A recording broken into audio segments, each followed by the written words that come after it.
Hi, welcome back to McClatchy Maths. I'm your host, Natalie McClatchy, and today we're talking about compound interest again, and we're looking at compounding periods of less than 1 year in this particular video.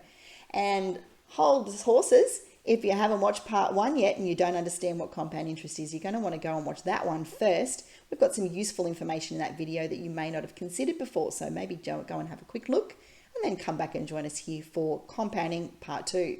So what are we doing in this particular video? We are looking at compounding more often than annually. So usually an interest rate is communicated per annum, 5% per annum, 6% per annum, which means 6% per year or 6% annually.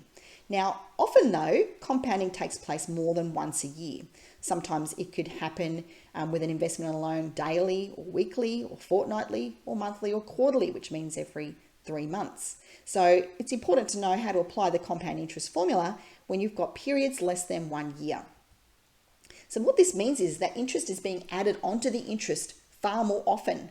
And that means your loan or your investment is going to grow much faster. So that's obviously a disadvantage if you've got a loan because you're going to be accruing more interest that you've got to pay back. But if it's an investment, you definitely want to have compounding periods more frequently than a year because that makes your money grow super fast. Okay.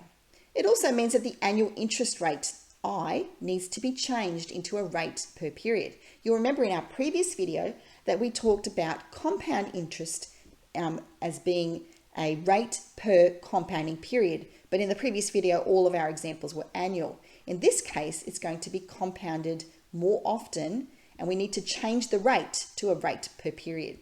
We also need to look at N. The number of compounding periods will not be the same as the number of years in this case because it will be the number of compounding periods altogether. Now that's going to make a lot more sense when we look at a worked example. So let's do that. Teresa borrowed $12,000 to go on a holiday.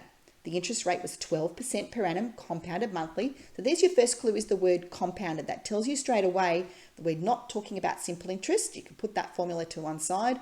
We are talking about compound interest. So we're going to need the compound interest formula. And it's compounded monthly. So straight away we know we need to make the change to the interest rate and a change to the number of periods to reflect the fact that it's compounded monthly. We're going to calculate the total amount to be repaid after 3.5 years. So firstly, as always, we write the formula straight off our formula sheet. Then we state our variables. So in this case, our principal is $12,000. That's the amount that she has borrowed to go on the holiday. We're going to change our interest rate firstly to a decimal, so 12 divided by 100 gives us 0.12, and then we're going to divide that by 12, okay, because there's 12 months in 1 year. And this gives us a monthly compounded rate of 0.01. So we don't use 0.12 here in the formula, we're going to use 0.01. The next change we're going to make is our calculation of the number of compounding periods. Well, there's 12 months in a year, and there's 3.5 years, so 12 times 3.5 is 42. That's going to be our power because we're going to compound 42 times every month for 3.5 years. So now we can substitute into the formula. So what I see a lot of people do is they write the formula and then they jump straight into putting all the information in the formula without actually stating their variables. And the calculation of I and the calculation of N, or showing where those numbers came from, is often worth a mark. So it's always a good idea to state variables before you jump straight into substitution. Okay, so now we're going to substitute the information we've got into the formula. And it's always important to note that we're going to be using this value here, not the 12% here. And we use the 42 as our power, not 3.5. That's a very common mistake students make is they ignore this monthly or they just don't know what to do with it. One of the other common mistakes I see students doing is that they instead of dividing by 12, they multiply by 12 here and then they divide by 12 here. They get them back to front. They get some really weird answers if that's the case. You've got to remember though to think about this logically. The number of compounding periods is not going to be less than 3.5. It's going to be more because we're compounding every month for 3.5 years. That's a lot of months. So that's why we multiply here. And we have to change the interest rate from a yearly amount to a monthly amount, which means it's going to be smaller, which is why we don't multiply, we divide. Okay, now that we've substituted into the formula, we're going to use our calculator and we've got this answer here with all of the decimal places. That's why we need to write a statement and round that off to 2 decimal places and also give a dollar sign. So we're owing $18,225.48. That's how much Teresa has to pay back to the bank for her holiday. That's become a very expensive holiday. Possibly Teresa should have saved the money first. Think about that one, Teresa. Okay, worked example 2. Logan wants to buy a house in 4 years' time and needs a $50,000 deposit. The interest rate was 3.5% per annum compounded weekly. There's our clue again. As soon as you see compound, throw simple interest out the window. And he needs to calculate the amount he needs to start with, the principal, to achieve his goal. So this time we know what the future is. We've got to work out how much he needs now to invest in the bank.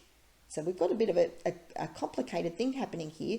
It seems to feel like it's going to be a loan, but it's actually an investment question. He needs to invest some money to save to get his $50,000 deposit for his house. Okay, so how will we work that out? Let's start, as always, write the formula, then state our variables again. This time, A, the amount at the end, that's the amount we want to end up with, is $50,000. Principal is our unknown in this case.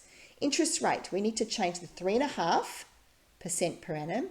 We need to divide that by 100. That gives us 0.035. And then it's compounded weekly, and there's 52 weeks in a year. So we're going to divide that by 52. Now, a common mistake people make here is that they don't know how many weeks are in a year. It's not 50, it's 52. You need to learn that one. Okay, now you'll notice here I've got the ...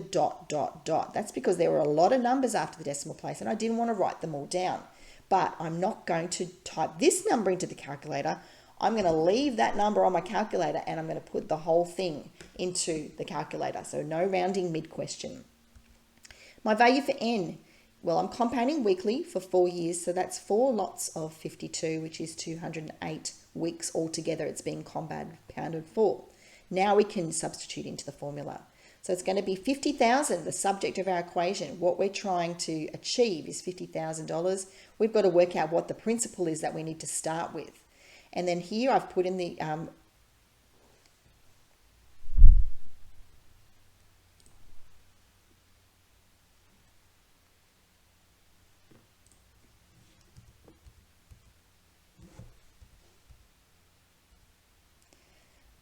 now I can substitute into the formula.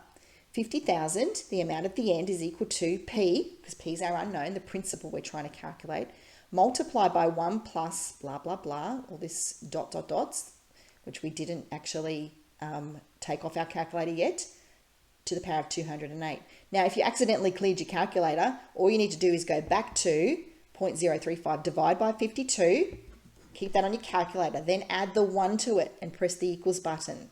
Now you've got this number with lots of decimal places. Raise that to the power of 208 and press the equals button. And then what you're going to end up with is this number 1.1502. So leave that sitting, write it down, round it off on your paper, but don't round it off on your calculator. Now we've got 50,000 is equal to P times 1.1502. Our next step is we're trying to get P all by itself, which means we're going to divide 50,000 by 1.1502. So what you can do on your calculator is press answer divided, or 50,000 divided by answer, and that will give you the principal, which is 43,469 with lots of decimal places. And now we round that at the very end when we write our statement. Logan needs $43,469.96 to achieve his goal. Okay, so that will be his principal. He'll invest 43,000, and after 4 years he'll end up with 50,000, and then he can get the deposit for his home. Elisa wants to renovate her home, and it costs $75,000. She's going to borrow the money for 2 years, but she only wants to pay $10,000 in interest. So she's got a figure in mind. She doesn't want to go over that. So what annual rate compounded quarterly is going to achieve that goal for her? She's going to have to go bank shopping and work out which bank's going to do that for her. So let's once again, it could be a bit confusing, start with writing the formula and then work out what your variables are by unpacking the formula. Well, firstly, our principal, so that's the amount that she's going to borrow, is $75,000. Okay, we know the interest. We'll come back to the interest actually. Let's look at N, the number of periods. We've got 2 years, but it's going to be compounded quarterly, which means 4 times in a year. So 4 times 2 is 8. So we've got 8 compounding periods. We know the amount of interest that she wants to pay is 10,000. And you might be thinking, well, hang on a minute, interest is not in the formula. No, it's not. However, we do know that A is equal to P plus I. Remember that formula that you had to memorize? So the amount at the end is always equal to the principal plus whatever interest you paid. So the amount at the end is going to be 85,000. So we've got this variable now of A. All that's missing is I, the interest rate. So let's work out what she needs to look for from a bank. So we're going to substitute into the formula. And our next step is we want to try and find I all by itself. It's very tempting. I see students then go and take the 8th root of everything. We're not quite there yet. Let's divide both sides by 75,000 first, and then that will give us an amount of 1.3 with a repeated 3. Leave that on your calculator. We're still trying to find I here, but now that we've got no 75,000 in front, now we can take the 8th root. You might want to have a bit of a familiarization with your calculator. You'll have to probably use your shift button to find the 8th root. It'll probably be sitting above your not your square root button. It could be sitting above your square root button. It could be sitting above your power button. Okay, so familiarize yourself with how to use that. If you're not sure, talk to your teacher or a friend. So we're going to find the 8th root of both sides. That will get rid of this power of 8 over here. It undoes it. Okay, just like squaring is undone by square root, 8th power is undone by the 8th root. So once we find that out, we're going to get this smaller number of 1.0157, and that's equal to 1 plus I. If we take 1 away from both sides, we get that the rate is 0.157 with lots of decimal places afterwards. Now that's not the answer because we're asked to find the annual rate compounded quarterly. What we've found, remember, I is the rate per compounding period. It's the rate per quarter. So we need to actually find the annual rate. So we're going to need to multiply that by 4 now. Well, what I've done first is change it to a percentage, just so it makes it a little bit more sense. It's 1.5% quarterly. If we times that by 4 now, we get 6.31% per annum. We should write that as a statement though. Elisa will need to find a rate of 6.31% per annum. Now, I guarantee you probably 5, 6, 7, 8 out of 10 students here will stop here and they'll say that's the rate per annum, not understanding that that's the quarterly rate. So always remember that with compound interest problems, I is the rate per period, per compounding period, not per year. And that will help you to remember then in situations like this to times it by 4. Okay, got one more worked example today. Steve will invest $20,000 at 18% per annum compounded monthly. How long will it take Steve to double his money? Okay, so let's start again by, you guessed it, writing the formula. When we write the formula, it kind of guides us to unpacking the words in the problem. So, and also stating your variables means it gives you that opportunity to go and treasure hunt through the words and find the variables. So we know that the amount at the beginning, Steve is investing $20,000. We also know that he wants to double his money. So doubling means multiplying by 2. So he'll have an amount of $40,000 at the end. Our interest rate is 18%. Divide that by 100 to get 0.18. And then it's compounded monthly, so we divide it by 12. And that gives us a rate per month of 0.015. And now we're looking here at time. How long will it take to double the money? So let's substitute it into the formula. 40,000 equals 20,000. And then we've got 1 plus 0.015 to the power of n. Now we need to simplify that a bit. We're going to divide both sides by 20,000. And if we simplify that a bit further, 2, because it was doubled. So 2 is going to be equal to 1.015 to the power of n. Now you might be thinking, what do I do then? I see some students get a bit stuck here and they try and divide both sides by 1.015. Well, no, you can't do that because it's raised to this unknown power. Now, if you're a student in extension maths methods, one of those methods or complicated maths, the senior maths, you'll know that you're going to use logarithms. But if you're in a math strand like essential maths or general maths, or just a core maths of some kind, or maths applications, then you're not using logarithms. It's not part of your syllabus. You're going to use the iterative function on your calculator. So let's do that together. Okay, so we've got our calculator ready. we're going to use the iterative function. Now I've got the answer down here. It's going to take 47 months, but let's show you how that works. So what I'm going to do is I'm actually going to type into the calculator screen 1.015, and then I press the equals button because this is the number that's being raised to a power. And then what happens when I'm raising to a power is I'm multiplying something by itself a certain number of times. So what I'm going to do is I'm going to times that now by 1.015. Okay, so that's squaring it when I times it. So it's squared. So if I press the enter button, that's been raised to the power of 2. Now I need to keep doing this, and I'm going to count how many times I press the equals button. So there's the power of 3, 4, 5, 6. Now you might be wondering, where am I going with this? I'm trying to get up to see when this number turns over to 2. So I've raised it now to the power of 6, which is 6 months of compounding. So I'm going to keep pressing equals until this exceeds 2.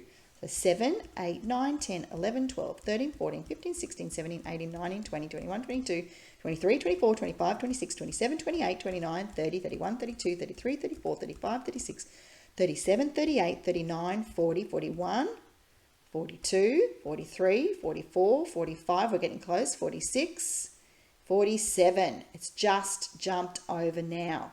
So 47 months. So it'll take 47 months. It's also a good idea to communicate that because we don't normally say to someone, I'll see you in 47 months' time. We normally talk to them in years and months. So 47 months is equal to 3 years and 11 months. That's how long it's going to take Steve to invest his money and double it. Mind you, you might be thinking, wow, I'm going to go and stick some money in the bank now, and in 3 years' time when I graduate from school, I'm going to have doubled my money. Not necessarily. Steve was using a very high interest rate, and we're not really seeing interest rates that high at the moment, which is probably a big relief for people who own homes. Okay, well, that's all we've got time for today. I hope you found this super helpful, and if you did, why not tell somebody? Why not share it with a teacher, share it with a friend, put it on your social media page, like and subscribe to the channel, hit that notifications button so you'll always know when new videos are ready. You could even tell us in the comments that you found the video helpful. That really helps me know how to keep making content that's useful to you. And you could also contact us at mcclutchymass@yahoo.com if you've got any questions. You can also reach us on Facebook and Instagram, and that's a great place to stay in touch with tips, tricks, and competitions. Well, thank you so much for watching McClutchy Maths today. I'm Natalie McClutchy, your host. Have a wonderful day.